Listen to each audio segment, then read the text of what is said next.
Hej Tasha. Du synger jo i kirkekor. Ja. Er du kun i koret, fordi du godt kan lide at synge, eller tror du også på den kristne tro? Det er sådan lidt af hvert.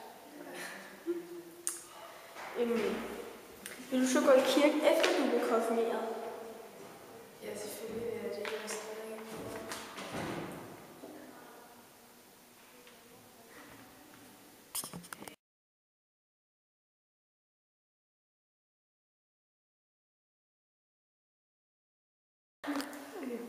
Hej Camille. Du skal jo konfirmeres her lige om lidt. Ja. Vil du så stoppe med at gå i kirke, efter du er blevet konfirmeret? Det tror jeg. Tror du overhovedet på Gud, eller gør du det kun for festen? Altså, ikke sådan, jeg er ikke sådan totalt troende, vel? Men selvfølgelig sådan lidt og lidt ikke. Men jeg gør det ikke kun for